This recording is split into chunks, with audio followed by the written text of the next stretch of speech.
I will stop talking at this point and hand over to Madeline Potter, who's going to chair this panel on Romanticism and Gothic monstrosity. Take it away, Maddie. Thank you so much, Matt, and welcome everybody. And thank you so much to my co-panelists, Rachel, Rosie, and Chechi. And so today we're going to be exploring this as a bit of a work in progress for all of us. We're just putting these thoughts together, so we very much welcome feedback and questions at the end. So as you will have guessed from the title, we're exploring Gothic monstrosity in conjunction to Romanticism, and we want to think a little bit about monstrosity as a theoretical concept, its emergence as linked to Romanticism, but also the legacies of the relationship between monstrosity and Romanticism. So we're hoping to explore the relationship between bodies and spaces and what it means to think of them as monstrous. And building on this, we hope to evaluate the value of monstrosity as an epistemological tool, as well as a locus of resistance, whether that's ecological or feminist.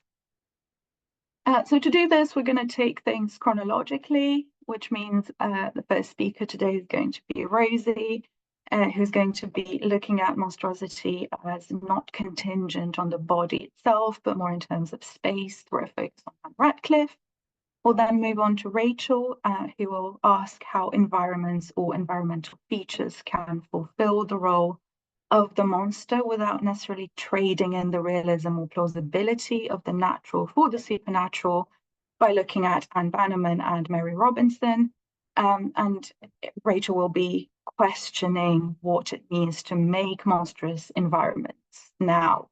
Then it will be back to me, and I'll be thinking a little bit about the monstrous body in Polidori and Mary Shelley, and considering it as part of the environment, as linked to the environment rather than contingent upon a culture or existing within a network of signs to be interpreted.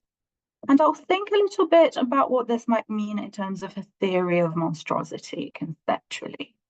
And then we'll move on to Chechi, who is going to be questioning and asking what are the legacies of these concepts today, and what does it mean in terms of reclaiming monstrosity itself within Romantic Gothic ambivalences. So she'll be thinking about the female creature in Frankenstein, which is actually never seeing the light of day in Mary Shelley's novel, but it does so in cinematographic adaptations, including Poor Things, which you might have seen recently. So that's our lineup for today. So having said that, thank you everybody, welcome, and on to you, Rosie. Okay, so hopefully you can hear me a moment, and hopefully I don't drop out of this call, which I've already managed to do wonderfully prior to the session. Okay, so today I would like to talk to you a little bit about my thoughts, early thoughts, Nathan's kind of ideas about monstrosity and in Ann Radcliffe's Gothic, which is not necessarily a Gothic we typically associate with the monstrous. Michael Gamer has shown that the relationship between Romanticism and the Gothic is inherently entangled. Indeed, monstrosity is just one example of this overlap, which comes to the fore in texts such as Mary Shelley's Frankenstein.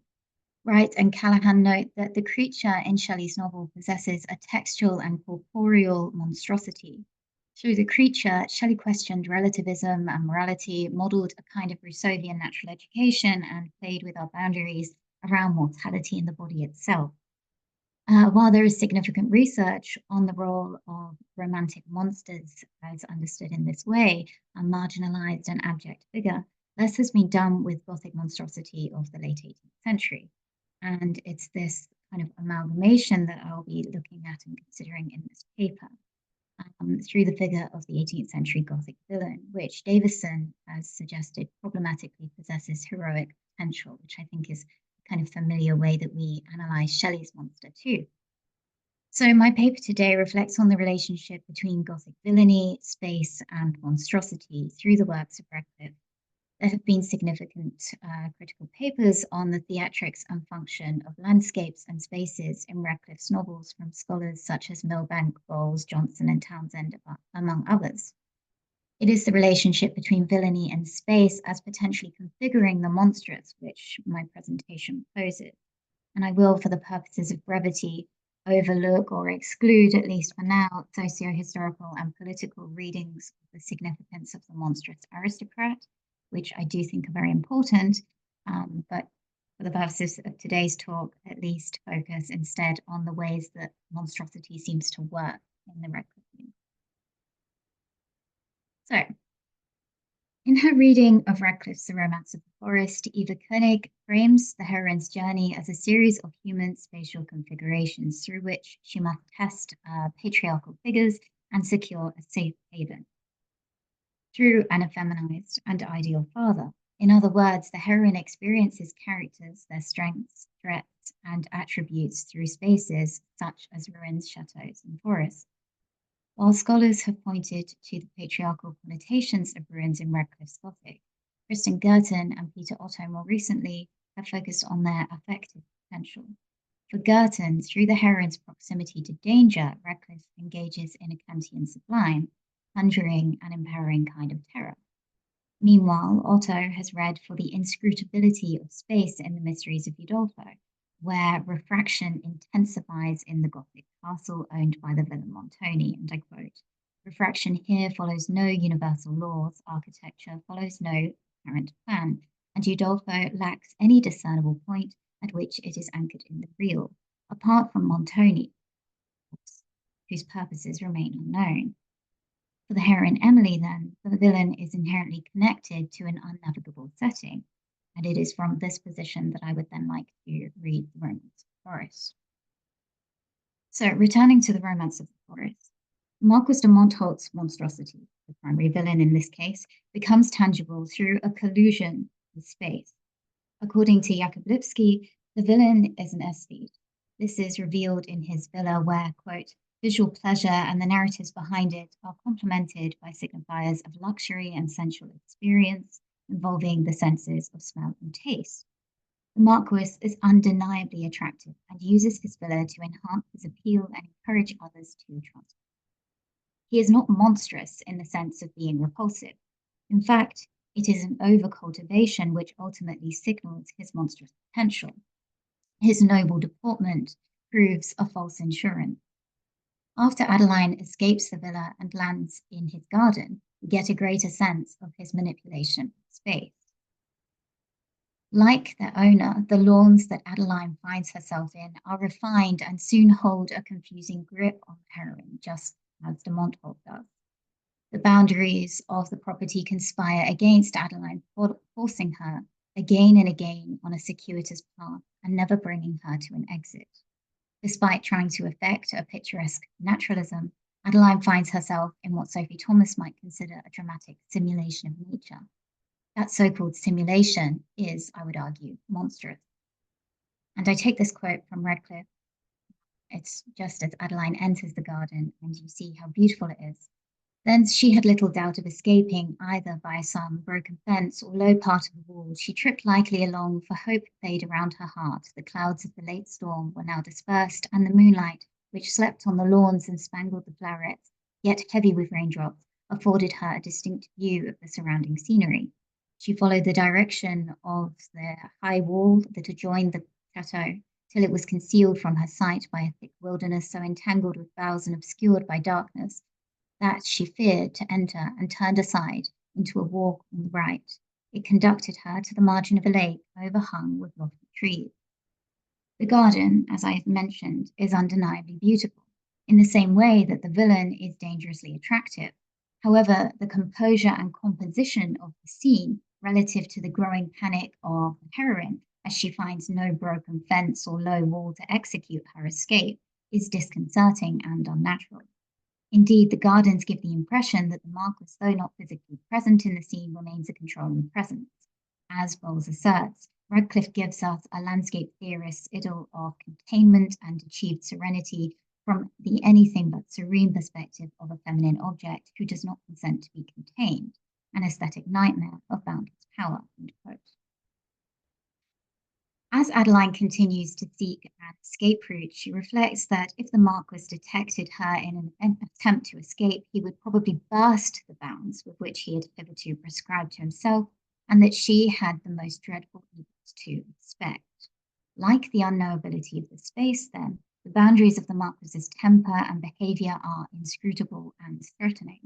He is monstrous not merely because he transgresses moral and legal limitations, and as I've already mentioned, he's very attractive, but also because it's impossible to truly know where his limit lies. This is signalled through his command of space. Later in the novel, the nobleman reflects on the possibility of committing murder in the Varennes Abbey, which, quote, well suits the purpose. It is shut up from the eye of observation. Any transaction may be concealed within its walls. The hour of midnight may witness the deed, and the morn shall not dawn to disclose it. These woods tell no tales. He knows this because he has already successfully ordered an execution to take place in the ruins. What is more interesting is the way he sees space as an ally and a body. He controls the eyes and voice of the ruin and the forest so that it might serve his purpose. Though ultimately his plan fails, it is clear that villainy is somehow bound to spatiality, and through it, Radcliffe constructs the monstrous. Later in the Romance of the Forest, monstrosity is made visible through space and in the face of the incriminated Marquis. In fact, Radcliffe regularly employs the trope of evil playing on someone's facial features, often her male villains, as Bray and Robel point out, and there are certainly physiognomic readings of this choice in Radcliffe's novels. That's not my focus today. In the closing chapters of the Romance of the Forest, the Marquis and Adeline encounter each other at a trial in which the aristocrat's face is marked by the livid paleness of guilt. He is revealed to be a murderer and spends his final moments in a prison cell, a Gothic chamber, if you will, at the end of a long passageway complete with an anteroom and archway. While the gardens discussed earlier might be likened to his noble cultivation, the Marquis becomes a grotesque figure in prison. The elegance of his manners, which had so effectively veiled the depravity of his heart, are replaced by a mottled corpse, suffused with a black and deadly hue and impressed with the horrors of death. Once sustained by the spirit and fire of his countenance, the apparently ageless figure becomes inanimate and discoloured. The physical effects of the poison and the emotional consequences of a guilty conscience are visible, yes. However, and more significantly in my reading, he seems strangely to match his surroundings. Indeed, the two direct references to monsters or monstrosity in the novel relate to the Marquis's trial. The first is an epigraph from Thompson's Winter, which reads, "Drag forth the legal monster into the light," and the second in a description of what motivated the Marquis's criminality in the first place. The passions which had stimulated him to so monstrous a deed were ambition and the love of pleasure. So, if I may summarize, in this rather whistle-stop presentation, monstrosity works in Radcliffe's text through a nexus of a witness, often the heroine, a space, and a villain. This configuration of monster differs to some extent from Cohen's monster framework. While it considers borders being policed, threshold, and attraction, it steps beyond that which is just purely bodily. Later, as the Montholt's murderous past is revealed and he chooses suicide, his dead body parallels the Gothic chamber in which he spends his final moments. And so I would argue that de Montholt's monstrous power is reflected in his collusion with space. While his final moments are a very overt image of monstrosity, violence, crossing the boundary of death, and escaping criminality, even attempting to evade or control the law, it is nonetheless interesting that the nexus of villain and space as monster continues to function. Thank you. That's for your interest in further reading.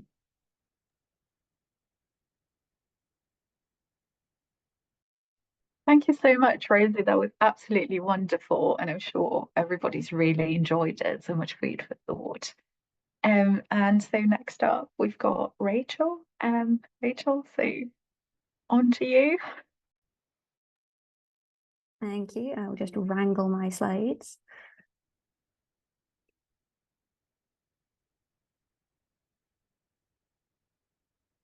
Okay, there we go. So yes, as Maddie so kindly introduced, in this short paper, I'll be looking at how textual details in poems by Anne Bannerman and Mary Robinson allow environments to fulfill the role of monster without trading in the realism or plausibility of the natural for the supernatural. Bannerman's poetry collection, Tales of Superstition and Chivalry, seemed to contemporaries to be a pretty monstrous text.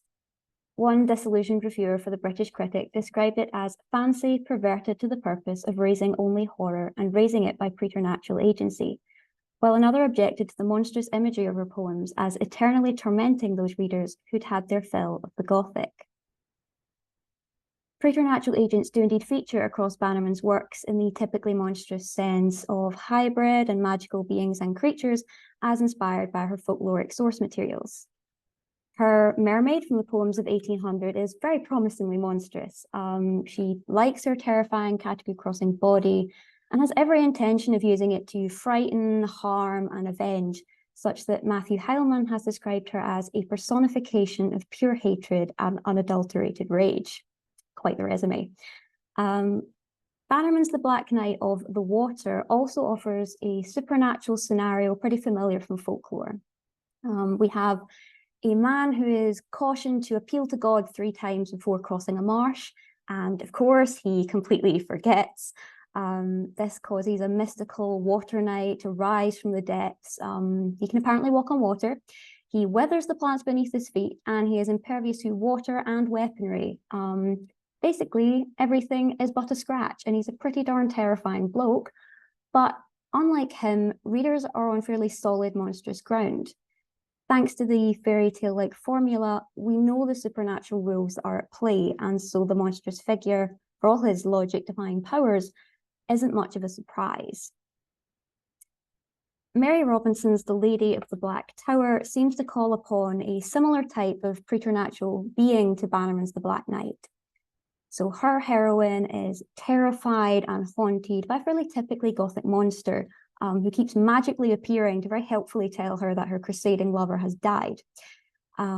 Each time this monstrous apparition initially looks like a normal knight in a gold and green doublet, before turning into a robed, scowling skeleton. Side note, if anyone knows how a skeleton is supposed to scowl, please let me know. I really want to see that. But our heroine is eventually brought to this skeleton knight's castle across the ocean, which is, of course, a typical Gothic hall full of bones, more skeletons, and the mandatory amount of shrieking. But then something happens. Robinson's heroine wakes up, finding herself safe in her tower, looking out at the moonlit sea, across which her lover has returned hale and hearty. Hooray, everyone goes home happy. But I can't let a happy ending lie.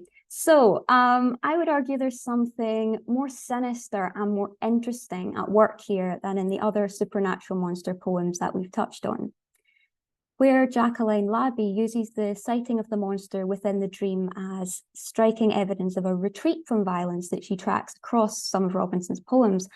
I would rather argue that the dream, in fact, fails to tie up and constrain the monstrous threat of the skeleton knight.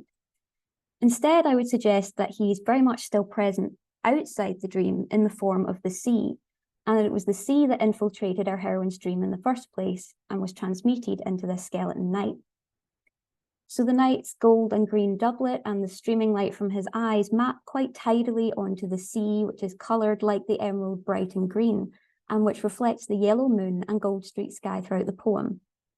The odd detail of his robe being clear with white ribs below adds another nice watery touch, as does the fact that the mystical voice associated with him always seems to come from below, just as the crew that sail our heroine to the skeleton knight's castle seem to be taking her deeper and deeper into rather than across the ocean.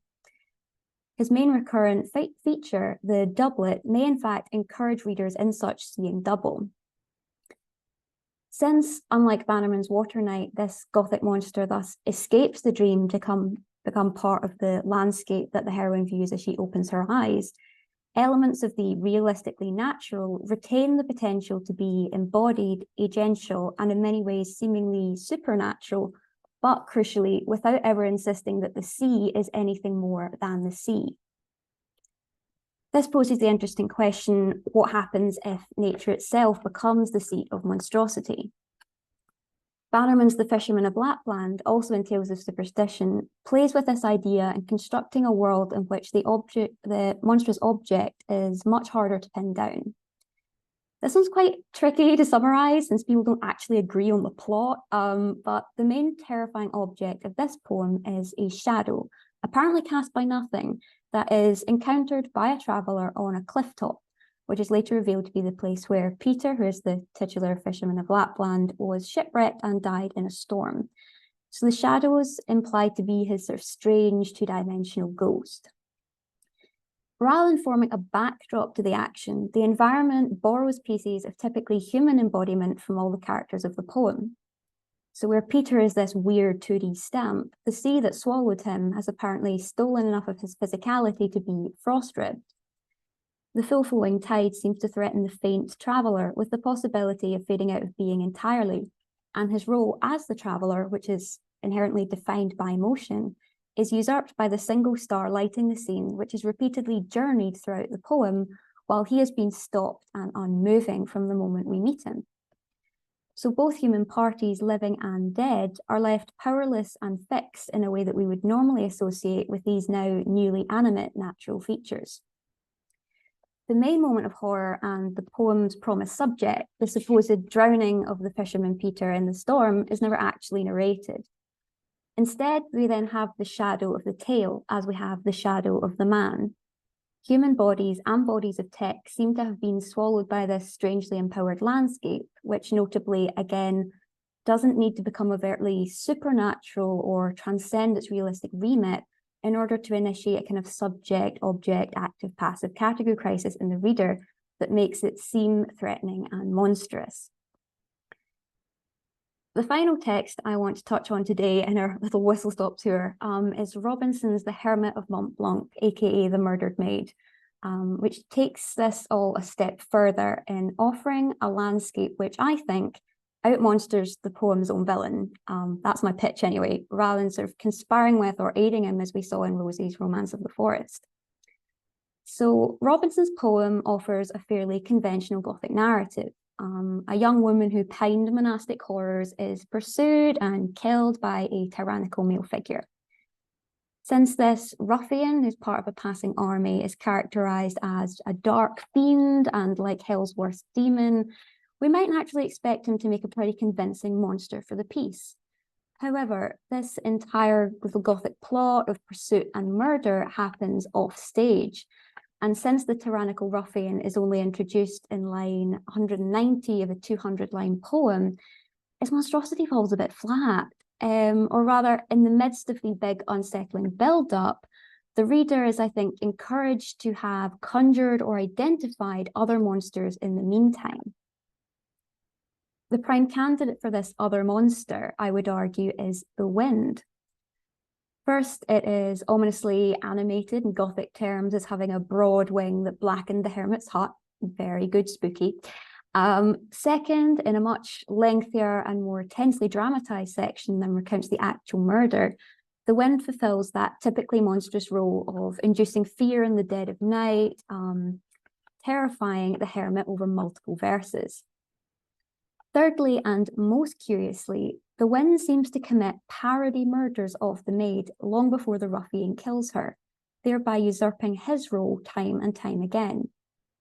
So the wind shatters white cliffs, sending fragments tumbling below, much like the maid is, as far as readers can reconstruct these kind of wiggly events, stabbed and then tumbles off the cliff edge to be found paler than the snow at the bottom by the hermit. As unrestrained as all good Gothic villains, the wind extinguishes the personified quivering lamp in the hermit's hut. And finally, Robinson details how the wind pierced the thin texture of the hermit's narrow cell, while the military language of silence as some kind of conspiring sentinel evokes the army of which the ruffian forms part. So in other words, the only thing that we see pierce anything, force anything off a cliff edge, or extinguish any life in this poem is the wind rather than the human murderer. After all, this one blood-stained ruffian doesn't really have the climactic effect you would normally expect. Is human monstrosity failed before it begins, since the role of monster is already filled in a subversion of expectations? Rather than offering the ethic of evasion of violence, which Labi also reads in this poem, the Hermit of Montblanc, I think, instead offers a sort of displacement, a displacement which makes this murder, the wind, much harder to avoid and to confine within this unreal hyperbolic world of the Gothic text. Making environments monstrous, of course, comes with much more ecological baggage today than it did for Robinson and Bannerman, which poses the much broader question, and which I do not have an answer to. In an era shaped by the climate crisis, can we make or read into being ecologically responsible natural monsters? So as part of my thesis, which is looking at sort of watery spaces and imageries in the Gothic, I've been trying to find ways to reconcile eco-Gothic readings like these with the fact that a team of deep sea scientists, to give one example, recently argued that their projects struggled to get traction and funding, partly due to the enigmatizing and Gothicized language surrounding the deep in modern media, and also due to our sort of transcultural human propensity to fill seas with monsters. While this team do definitely point out lots of valid examples of irresponsible monstering, the very universality of this phenomenon across different mythologies, I think, stands testament to the fact that accounts using only the truer and more realistic positive terminology that they recommend, side note, positive, realistic, probably not the same thing, would only partially reflect human-environment relationships. And also, if the Gothic has taught us anything, it's that the things that we repress are always going to come back to haunt us in pretty spectacular fashion. It might therefore be more realistic and maybe more productive to acknowledge that the world is pretty monstrous in and of itself, and to watch for, rather than deny, moments in which horror is raised by natural as well as the British critics' preternatural agency. Thank you.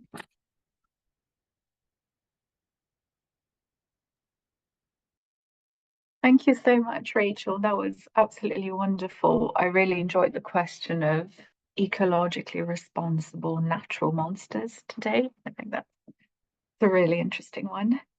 So I'm next, and I'm going to share my screen, and I'm going to put the slideshow on and hopefully let the green bar of doom kind of disappear. Still there. Hopefully it's not too disruptive. It doesn't seem to be going down. So yeah, today I'm going to be thinking a little bit about actual monsters. So I'm taking us back to the monstrous body, the supernatural monsters, but I am thinking about how they inhabit landscape and what this means in Romanticism. So for a long time, Romantic criticism and discourses relating to aesthetics in the Romantic period have been tied to the question of the sublime. In its connection to terror and awe, the sublime is inextricably linked to questions of experience. It is experiential and introspective. On the other side, monster studies has tended to focus on cultural categories, and I think the influence of the sublime, as well as the legacies of Geoffrey Jerome Cohen's famous 7 monster theses in articulating what the monster does, has given us tools of looking at romantic monsters in terms of symbolic readings. In other words, what does the monster represent?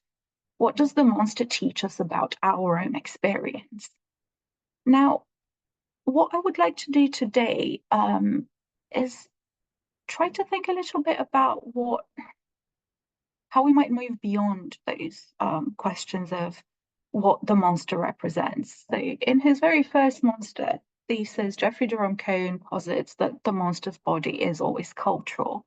It quite literally incorporates fear, desire, anxiety, and fantasy, giving them life and an uncanny independence. The monstrous body is pure culture, a construct and a projection. The monster exists only to be read. The monstrum is etymologically that which reveals, that which warns, a glyph that seeks a hierophant.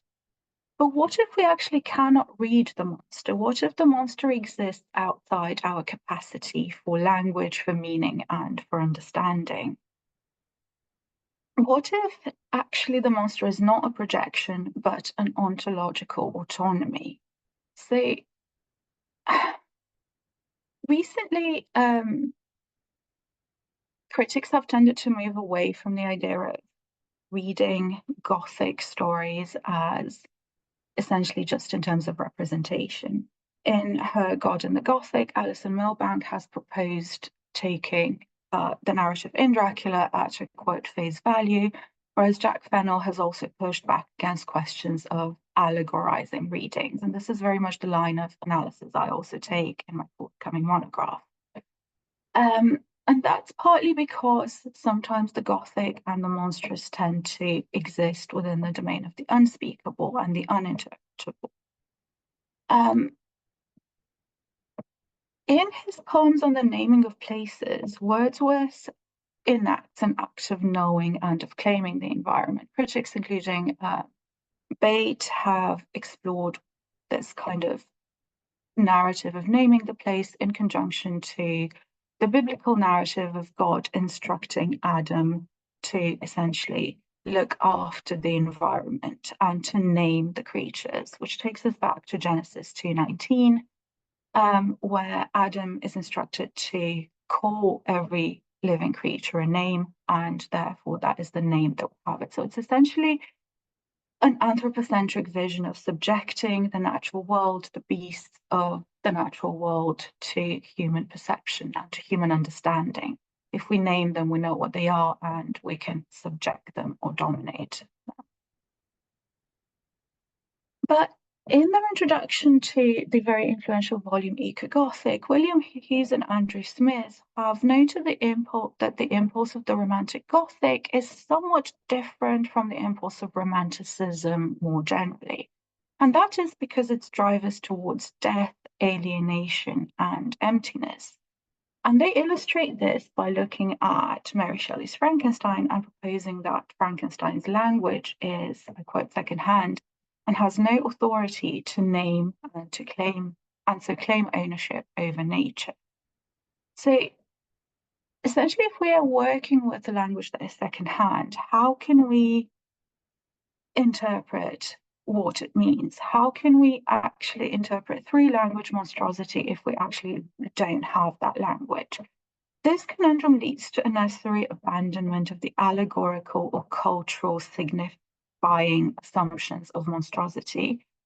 And I think this can be done with a view of uncovering ontological autonomy. Does monstrosity then make naming and human interpretation itself impossible? And I'm going to return to Mary Shelley's Frankenstein shortly, but first I want to talk a little bit about John Polidori's The Vampyre and the monstrous body of the vampire himself, of Lord Ruthven. So once again, we have a situation where the monster is not monstrous because of the way he looks. The monster is monstrous due to, on the one hand, the effect he has on his victims. This is clearly an undead body. But he's also monstrous precisely because he exists outside humanity. He does have the appearance of humanity, and we don't really know. So we perceive Lord Ruthven as arguably uncanny, but the reality of his monstrous nature is only revealed in close conjunction to the environment, to the existing world. So after Lord Ruthven dies, we know that the body must be exposed to the first cold ray of the moon that rose after his death. So this suggests that there is a clear connection between the monstrous body and the natural world. Beyond the folkloristic associations between undead, uncanny creatures and the moon itself, this suggests that the vampiric body exists within a cyclicality of nature, and that it is linked to the emergence of a more natural and I mean that quite literally in terms of related to nature, related to the environment. So a more natural state of being, attuned to the environment, but outside the sublime experience. And I want to emphasize this existence outside of experience because we are not made privy to the reanimation of Lord Ruthven's body. That is something that links together the monstrous and the monstrous in the environment, but we do not witness it. So we are essentially excluded even from any kind of sublimity of experience when it comes to this type of resurrection. So the vampire exists then within a symbiotic relationship with the environment. It's the vampiric body and its mechanisms of resurrection preclude and resist naming and the attribution of meaning. So precisely because we do not see what happens, we cannot interpret it. We do not really understand why the body needs to be exposed to the rays of the moon. We just know that it needs to happen. So when Lord Ruthven returns and he's seen by Aubrey, he's quite literally enacting silence on Aubrey's part, who is obviously bound by his oath, but he is literally silenced by the reappearance of Ruthven. So in the face of monstrosity, language disappears, language disintegrates. Meaning cannot hold because of the disintegration of the linguistic sign. That means that Ruthven cannot be interpreted in the way that a sublime experience might be. The monstrous then emerges as ontologically autonomous. The monstrous is there objectively and really there, whether we engage with it or not, whether we perceive it or not. So the monstrous is a real presence. It is not a symbol within a network of signs that is there for human interpretation, but it is an ontological reality. And that is linked, I think, with this dissolution of language, the dissolution of meaning, the dissolution of the interpretative network that we get out of looking at signs and positioning them within these various relationships of meaning. So I'm going to now turn to Mary Shelley's Frankenstein and think a little bit about how the monstrous body there, the creature's body as monstrous, exists within this same sort of landscape of resisting elucidation. And I'm sure we've all heard this scathing remark that you cannot call the creature Frankenstein. Frankenstein's the doctor. Obviously, we have a tendency to refer to the creature as Frankenstein, partly because he's the son of Victor Frankenstein, but partly because he remains literally unnamed. He does not have a name. So from the start, he exists outside this world of human experience and outside this impulse of naming things, and by naming, elucidating them and subsuming them into the human experience. We see, so on the frontispiece here, we see Victor Frankenstein as a mock god fleeing from his creation upon being confronted with its very materiality. And we see him very much gazing on that physicality of the monster as a source of horror, as a source of monstrosity. No mortal could support the horror of that countenance. A mummy, again, endued with animation, could not be so hideous as that wretch. I had gazed on him while unfinished. He was ugly then, but when those muscles and joints, so once again, the breaking down of the bodily, were rendered capable of motion, it became a thing such as even Dante could not have conceived. The focus on the physicality, essentially the indelible physicality of the creature, is then paralleled with the idea that Dante could not have conceived. Importantly, Dante, as we know, is a poet who imagined the Inferno. Well, he imagined the purgatory and heaven as well, but Victor is clearly referring to the Inferno here. That could not have conceived, once again, pushes the monster further into this realm of unconceivability, of unspeakability. The monster exists outside the scope of the human imagination. The monster only manifests when we see him as a bodily presence in front of us. So the monster is not a hermeneutical tool of interpretation, but rather an ontological one. And I want to think now a little bit about this relationship between the monstrous body and nature and space. When Victor abandons the creation of the female creature, he is on Orkney and he's describing his endeavor in terms of the scene of my labors. And I want to draw attention to the implication of laborers in terms of the kind of painting of Victor as a monstrous mother himself, abandoning the birth of the new creature. And in parallel, we have the soil described as barren itself. So a birth cannot happen there. The monstrous body, its manifestation is precluded by the very barrenness of the landscape itself. So even within the realm of the absence of the monstrous, it is still linked to landscape and to nature. So once again, we have this idea of monstrosity and natural cycles juxtaposed even within these suggestion of the birth of the monster and Victor as a mother who refuses and rejects the role of motherhood. And very similarly, at the end of the novel, creature's death happens necessarily within a fragmented Arctic landscape itself. The Gothic doubling between Frankenstein and the creature dissolves with their death. They cannot exist one without the other. They both end up dying. And with this comes the collapse of the human and the human horizon of interpretation.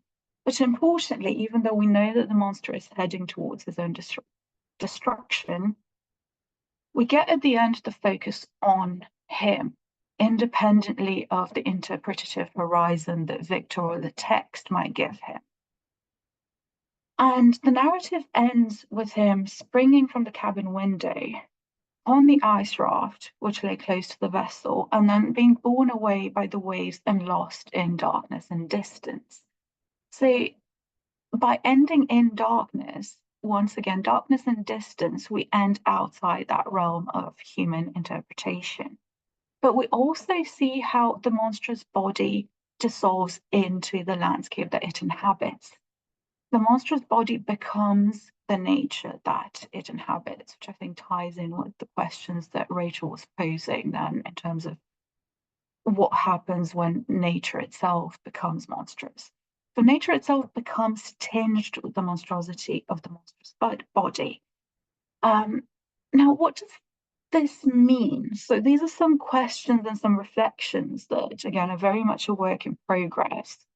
But I think what this tells us is that the monstrous resides outside the boundaries of human experience within an ontological autonomy, which means that ultimately it displaces the centrality of the human. If we're not looking at the monster through the lens of human interpretation, but ontological autonomy, then this also instantiates a more ecocentric vision. It displaces the human from the centrality of the logic of creation and the logic of existence within the world. So this means that the monstrous can be viewed as an epistemological category, but importantly, an objective epistemological category, which is not contingent upon human interpretation. I think this means that the monstrous can be and is, both in Romantic literature and in its legacies, as we shall see shortly, reclaimed as a tool that displaces that dominant view of man's centrality in the world. So thank you very much for listening. I'm going to stop sharing my screen and I'm going to pass it on to Chetty now. Thank you. Thank you very much. I also share my screen.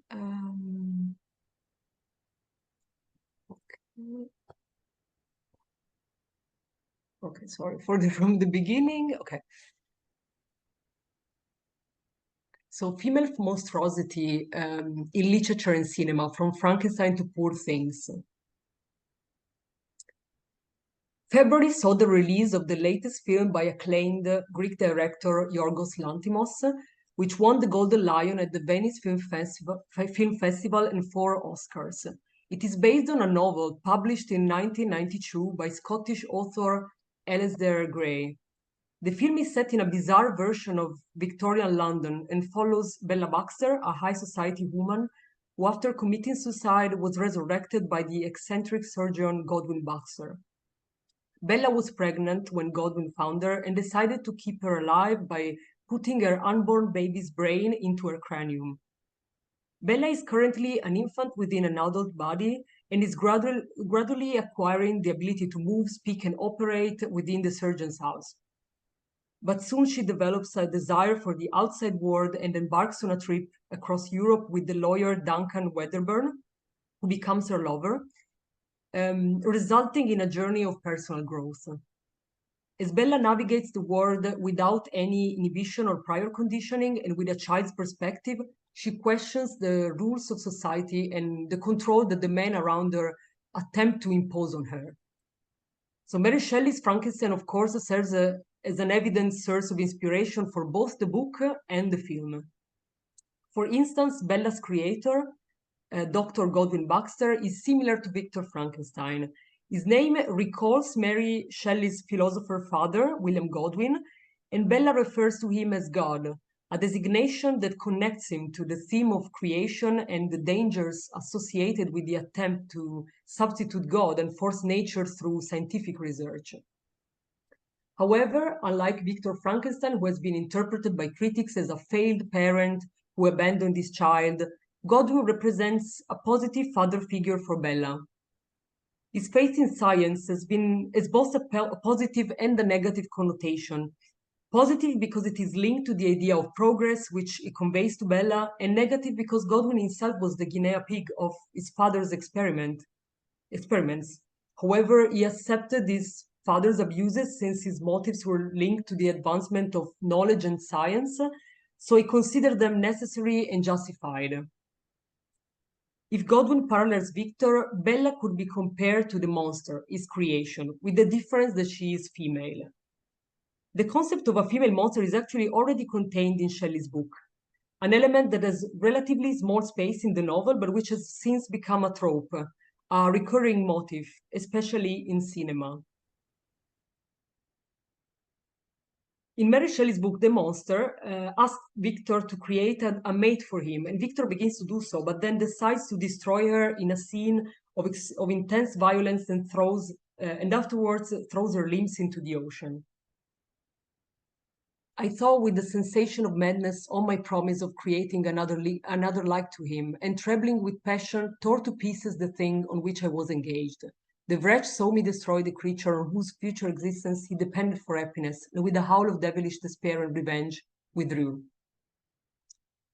But first of all, I'd like to address more generally for a second the issue of gender in Frankenstein, which has received a lot of attention by scholars.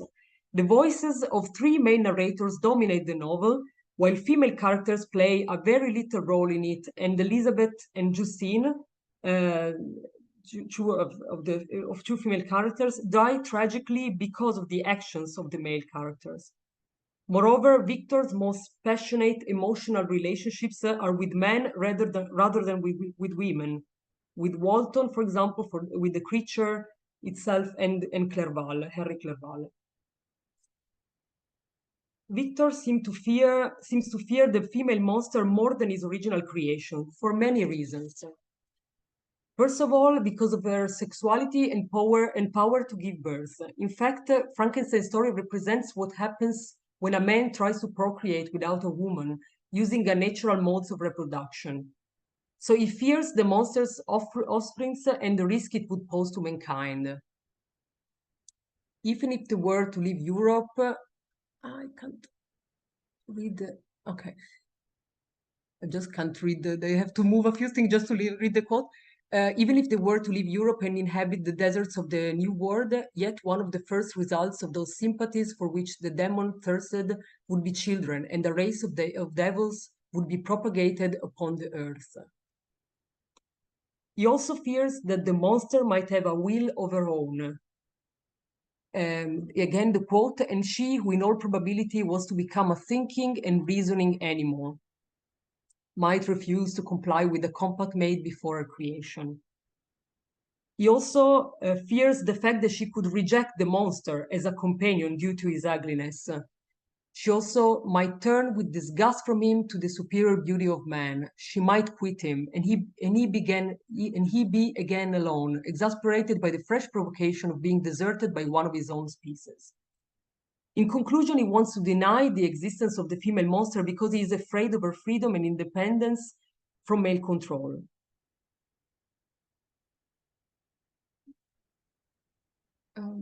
Okay. However, this creature, which remained unexplored the possibility in Shelley's book and is never given agency, has found a future existence in films. The Bride of Frankenstein by James Whale, released in 1935, and Kenneth Branagh, Mary Shelley's Frankenstein in 1994, among others, are probably the two most famous cinematographic representations of this trope. In Whale's The Bride of Frankenstein, the female monster is created at the end of the film and appears briefly. She has an iconic yet clearly non-human look. She never speaks, she only screams and hisses, disgusted at the monster's sight, and immediately after a rejection, the monster causes his own death and that of the others. In Kenneth Branagh's Mary Shelley's Frankenstein, Elizabeth, after being murdered by the creature, is resurrected by Frankenstein, stitching Elizabeth's head onto Justine's body. Victor and the monster then fight over her, but she is horrified by her own reflection and commits suicide by setting herself on fire. So in both films, the female monsters have very brief appearances. They don't speak and have very limited agency.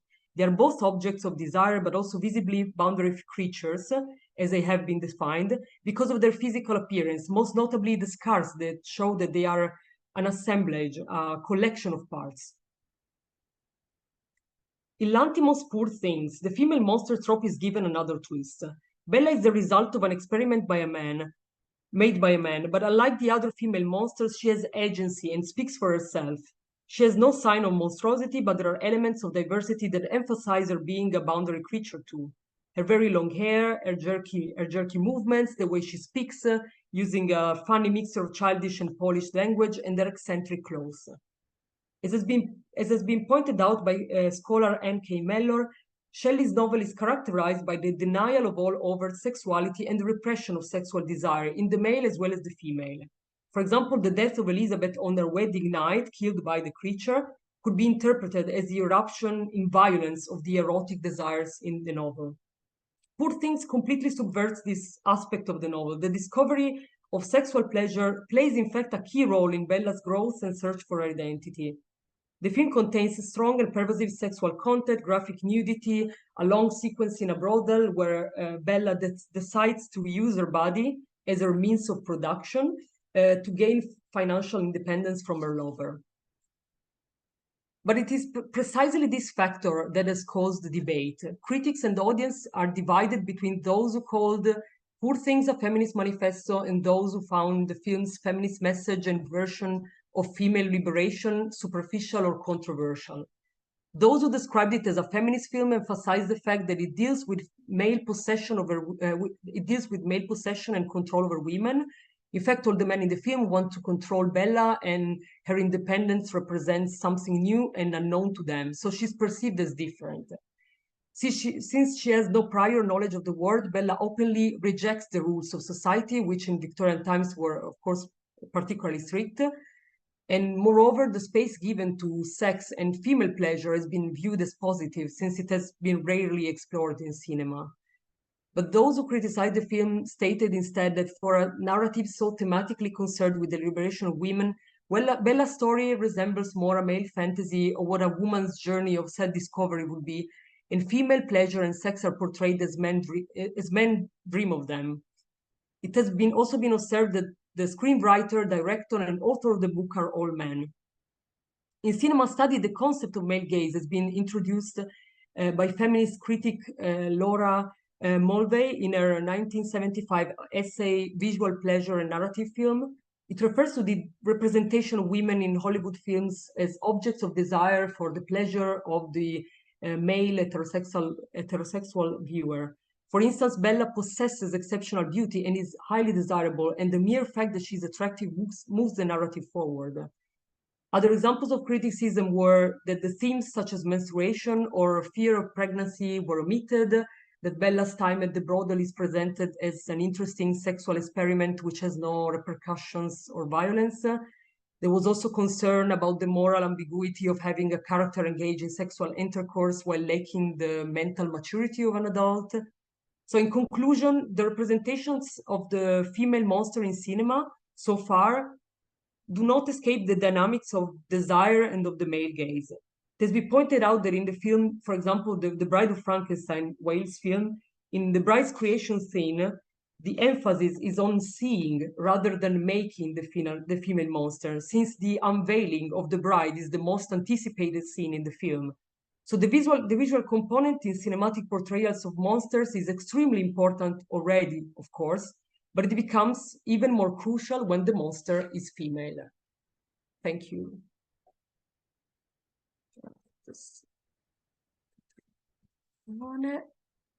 Okay, thank you very much. That was really, really wonderful. So yeah, thank you everyone.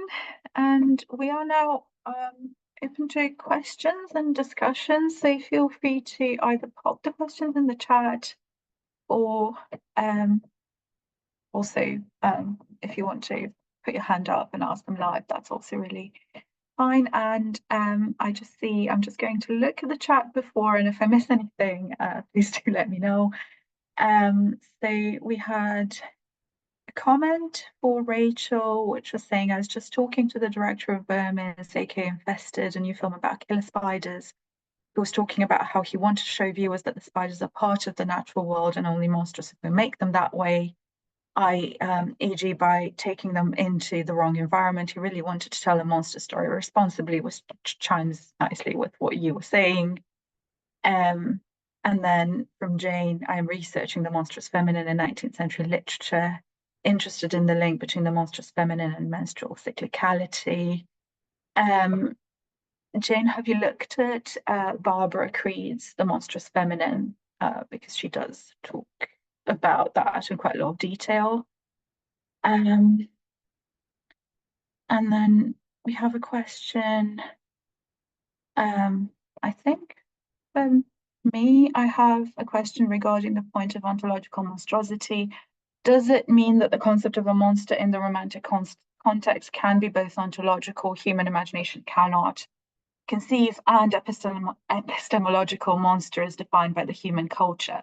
If the ontological side and epistemological side of monstrosity juxtapose each other, yes, I think they juxtapose, and I'm not kind of proposing that we should separate them or that necessarily the monstrous and the sublime are two completely different things. They exist in that kind of Venn diagram of reality outside the human experience that just is there. Whether the human is there or not, they can still be there, and that's what landscape does. That's where landscape comes into play. And then, of course, the network of interpretation. So my proposition isn't that the two can't exist together, but that critically, I think this ontological reality has been hitherto quite overlooked. And I think just trying to highlight those questions. And again, this is very much a work in progress. But yeah, I hope that answers the question, that there is overlap. Another question for me, if there are questions for other speakers as well, can you expand on the significance of the sublime in relation to your paper? I suppose what I'm getting at is that the sublime has been used. I'm thinking, so think about, for example, Percy B. Shelley in Mont Blanc using the sublime as well. Baruchka has described it as a double-edged sword, but part of that double-edgedness is that he is kind of thinking about the big questions, right? What it means to be human, what it means to inhabit that environment, the everlasting universe of things that flows through the human mind. So that relationship between humanity and nature as well. So what I'm thinking in terms of monstrosity is a kind of more perhaps externalized counterpart to that. Yes, we can use monstrosity to ask those questions as well, but we don't need to, because monstrosity is not necessarily an experience in the same way that the sublime is. So the sublime is more of a kind of stepping stone or kind of counterpoint to the sort of arguments that I'm making. I hope that answers the question, Julia. And now we have a question for Chechi, I think, because it's about Poor Things, which is, what did you think about the extent to which the brothel was featured in the Poor Things film compared to the novel? Yeah, that's a very good question. Actually, I'm very interesting question too. I'm actually currently reading the book, so I haven't read it yet, like completely, but I read a lot about the book already. I know a lot about the differences. I know there are plenty of differences. I have the feeling that I will like the book probably more than the film, because I heard that the portrayal, for example, of sexuality and also this scene in the brothel, it's different, and also the fact that at the end of let's say that there are multiple versions of the same story, while the film portrays only let's say the first one, which is narrated in the book by let's say Bella's husband. So it's kind of the male vision of her story. So and the film decided to portray just that one. So I know that I'm not sure about the brother scene. I would love to hear more. I read your comments about it. That it's probably also shorter. I'm not sure. I read something about that. I couldn't reach. Yeah, exactly. I agree that the whole what was controversial about the scene in general was also that there was no violence, no diseases, it was all very kind of just too easy and too no, I don't know, just very unrealistic, I think. Yeah, I don't know if I answered. I'm sorry. Yeah, no, I think I fully agree. And I think it was just so very dominated by the male gaze, because it's just her body being exposed all the time. It's kind of, yeah. Um, we have a question for Rachel from Melanie. So I enjoyed Rachel's presentation, particularly this concept of nature as the monster. Is there a critical reading or readings that Rachel could recommend about this? Rachel is struggling to think of any off the top of her head. So if anyone else has any, do please chime in. I mean, most of the stuff that comes to mind for me about nature as the monster is a lot of the kind of the stuff around criticism of Mary Shelley's Frankenstein and the link of the space with the monster. There's quite a lot in that bubble. Yeah, I'm just too used to flying blind because hardly anyone writes about Robinson or Bannerman very often. If anyone has anything else they want to chip in on that, do feel free. Yeah, I'd love to know more about those critical readings too. And we have a question, but I think everybody, have you come across any Ophidian snake-like monsters in your readings? I've recently come across a late Victorian character who was a lady who shapeshift into a snake, vampire, witch. I realised this was a bit of a unique mix. The thing that pops to mind for me is Bram Stoker's The Lair of the White Worm. Don't know. And someone, yeah, Matt has put the Lamia and Keats as an earlier example of a similar trope. Chechi, Rosie, Rachel, any thoughts? I thought about Stalker, Stalker too, but I have nothing else for now. I'm thinking.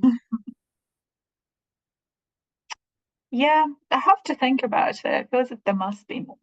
In the meantime, we do have a question from, yeah, wait, I just missed the earlier one, which I think is for everyone, but I feel as if it's probably mostly to Rosie, because Anne Radcliffe being the kind of mother of the Gothic, I feel like space and the elements play a major role in determining the Gothic. Could we argue that maybe this is the ultimate feature of Gothic fiction? I mean, I think we can argue that. For sure, we can argue that.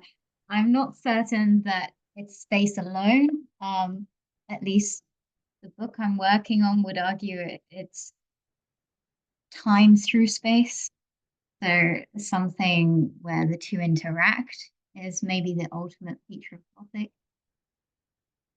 But certainly the space, I guess, gives you that Gothic-y feeling. I think you can't beat that ruinous, creepy, labyrinthine environment for unsettling yourself before a good night's sleep. Yeah, that sort of uncanniness of it. And a question from Brianna for me.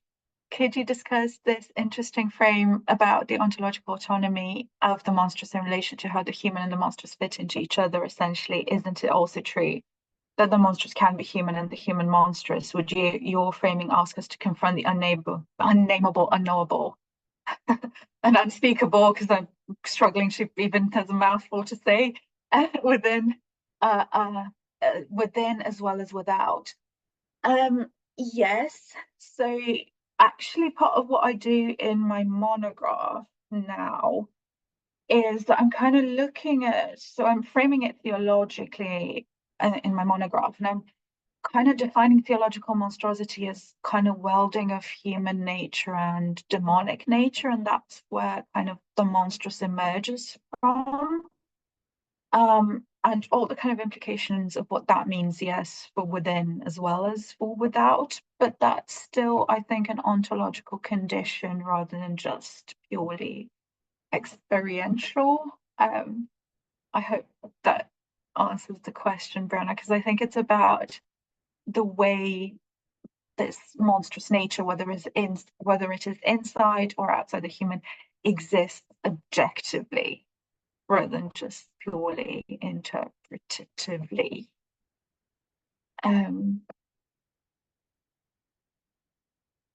Okay. By the time, do you mean a specific era?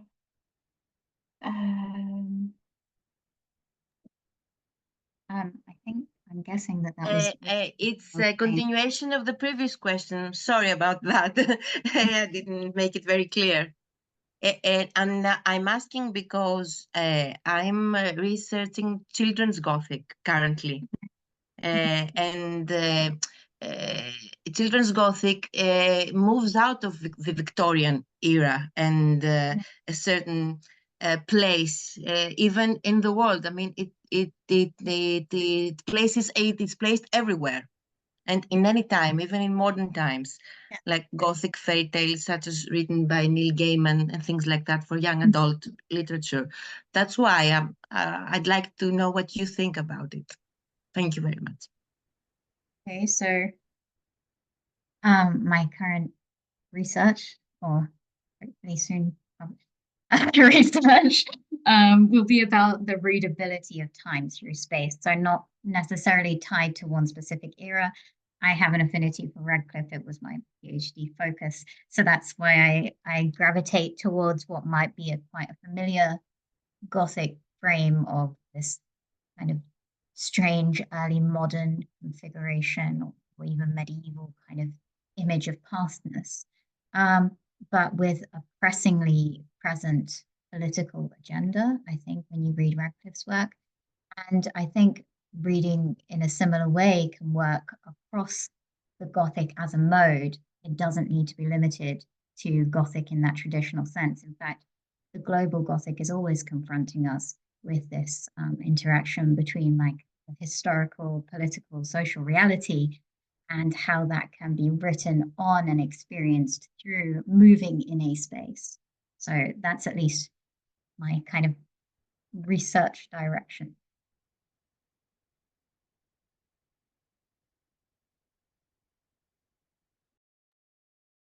Thank you so much. Do we have any other questions?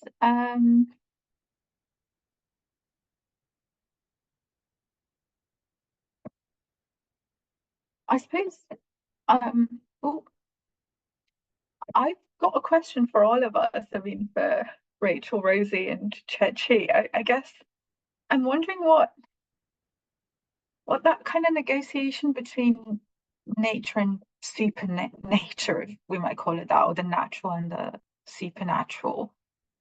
And in relation to the Gothic itself, do we need both? Can we have one without the other? Can we have natural monstrosity without the kind of inkling or intimation of the supernatural, even if it's not there? Kind of thinking in terms of the explained supernatural, perhaps as well, and Radcliffe, those kind of hints at the supernatural, hints that something is outside just the realm of the natural, but then subsumed into the natural. So can we have purely natural monstrosity without those Gothic hints?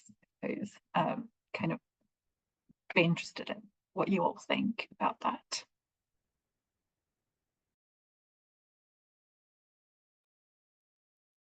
I don't know if I'm going out on a limb here. Maybe I was the wrong person to start this.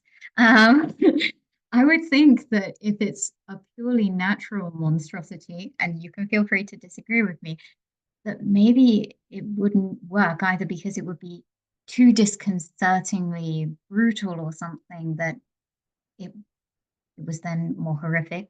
Obviously, naturally coming from a Radcliffe background, I would lean into the terrible.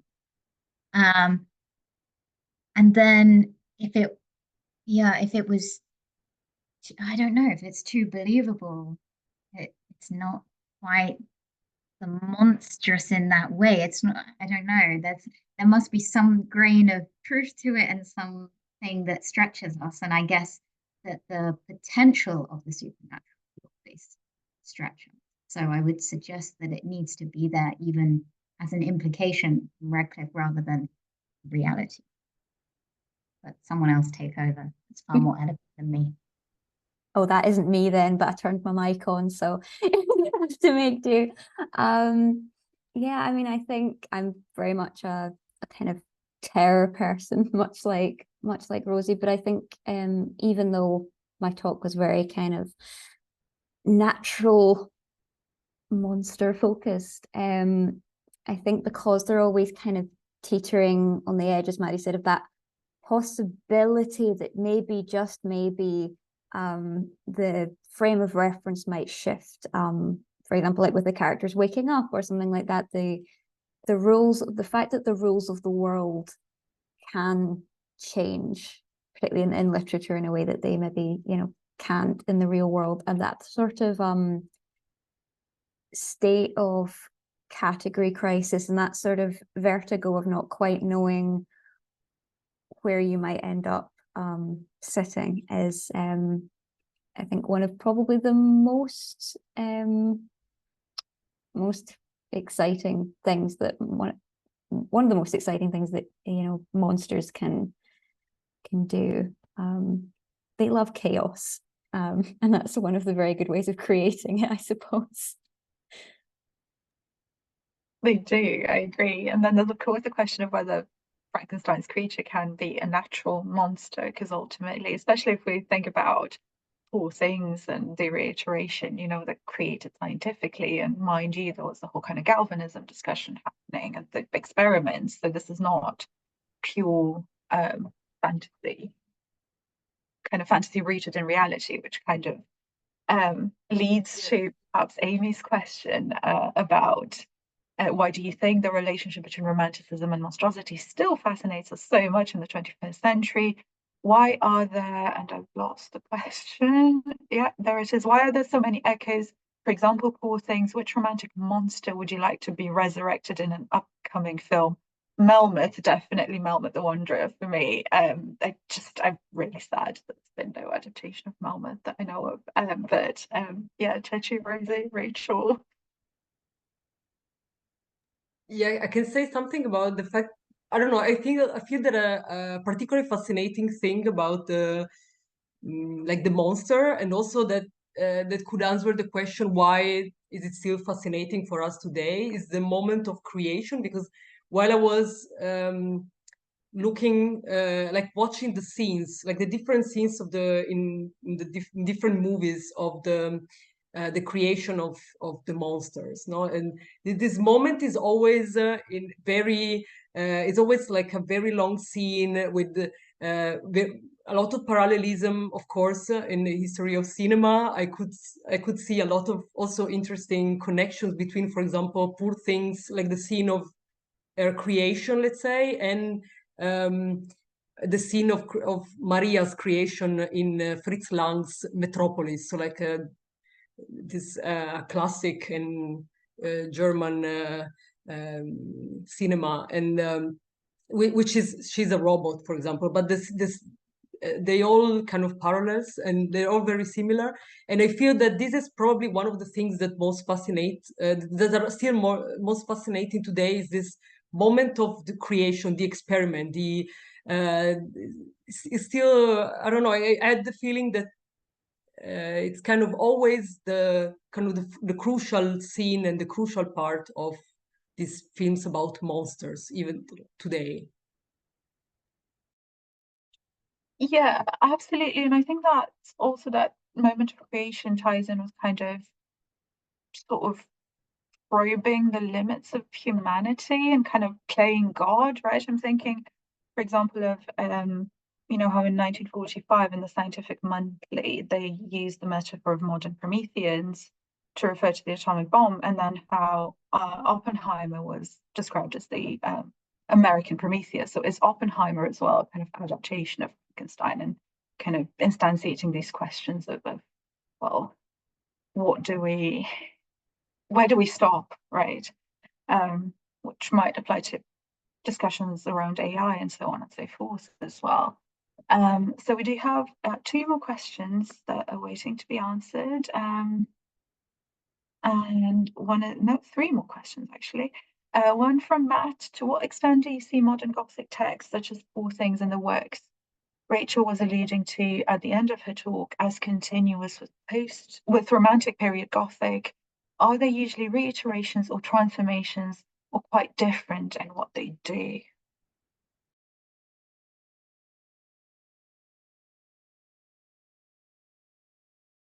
Well, I can briefly say something again about, at least about Poor Things. As I said, I'm currently reading the novel, so I'm no expert, but I read a few things about it already, so I have an idea of what the author did. And I think it was kind of, I would say, a kind of postmodern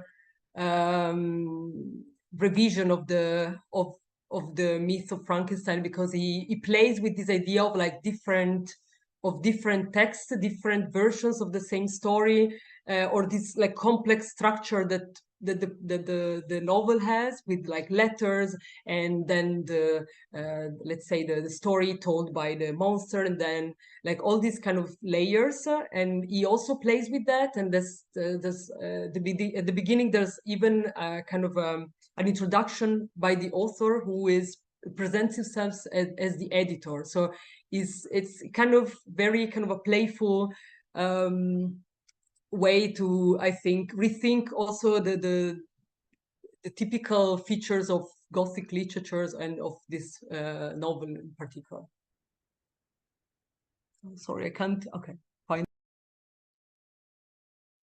Yeah, Rachel, do you have any thoughts? Oh, modern Gothic texts. I mean, as far as I'm concerned, all culture stopped in 1900. But I think a lot of the text, like, apologies if you can hear that siren, whatever it was, I didn't do it.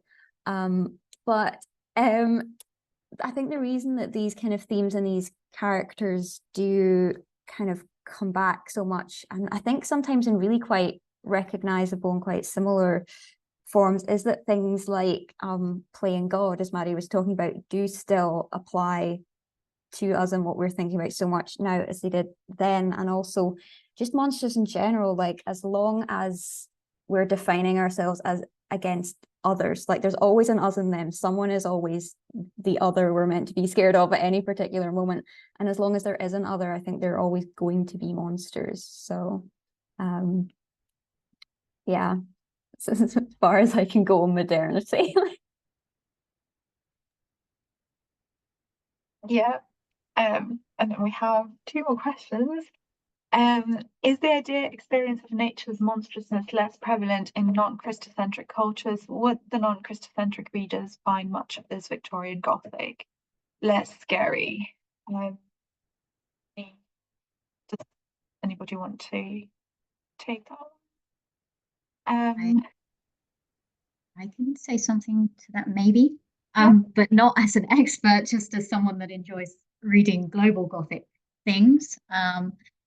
I mean, firstly, there are different types of Gothic text, maybe not extensively defined by current like Anglophone research focused papers, but you know, Strange Tales from a Chinese Studio was written in the 1600s or 1700s, and it's from China, you know, and that definitely has some Gothic elements, mythical elements, natural monstrosity, and it's not Christocentric as the question frames.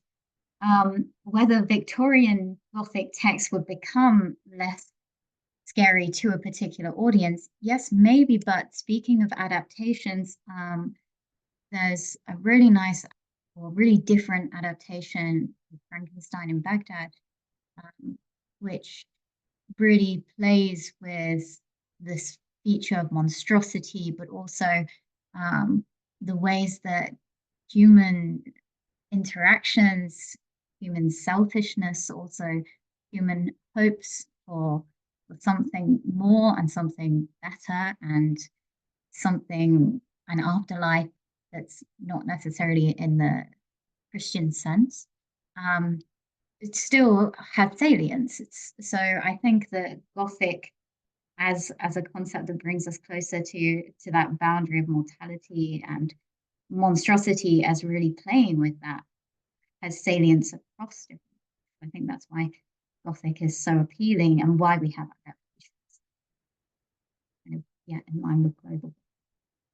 Yeah, I agree. And I think very quickly, because I'm conscious of time, but also I think when we talk about Victorian Gothic, there are loads of vampire or vampiric-y or kind of Gothic-y tales coming out of Victorian India, out of colonized India as well, that are very much Victorian Gothic, and that engage with this kind of non-Christocentric vision as well, that I think are quite scary.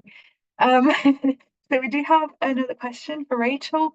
I think you mentioned that a group of modern researchers saw the Gothicization, I love that word, Gothicization of the sea as a barrier to people's attachment or desire to understand its depths. Where are you leaning in terms of your own view? And I lost the question again. Your own view on this. Do you think that Gothicization presents a barrier to intellectual curiosity? Okay, I'll try not to keep us all here till 7 o'clock, but so I guess one of the points that this particular group of research was making is that these kind of Gothicized monstrous things, it was quite strange. They argued that people had a general feeling of apathy towards the sea, which is why a lot of their projects and engagement things would struggle, but also that people were scared of it. And I don't know how we have apathy and fear at the same time. But having a simply kind of positive language and having that as the hard and fast rule rather than a Gothicized language, I think is kind of also a barrier to intellectual curiosity in a way. I mean, if you've ever seen like a young child be fascinated by something, it's always something kind of gross or a bit scary or just something a bit offbeat that will get them absolutely, you know, fascinated by something. And these kind of Gothic or just different or things that kind of disturb our ideas about things can really encourage a lot of intellectual curiosity if we're in a space where we're prepared to kind of play with that. Obviously, in some forms of communication, it doesn't necessarily have a place to kind of gothicize things. That was the point they were making, was documentaries that were pertaining to be entirely factual would be using this really monstrous language, or like news reports and things would kind of go, ooh, deep sea monsters, it's a big fish, stop, it's not helping. So in those contexts, it was possibly a barrier, but I would be wary in terms of shutting out all gothicized language, because it sets up this binary between feeling and knowing that I don't think is helpful. If you bar gothicization, then you can't have feeling as a kind of knowing, which I think shuts a lot of people out of a lot of spaces, and then ends up as a barrier to feeling that you can engage with or be curious about things. If any of that made sense. That's where I'm leaning. Yeah, gothicization, representation.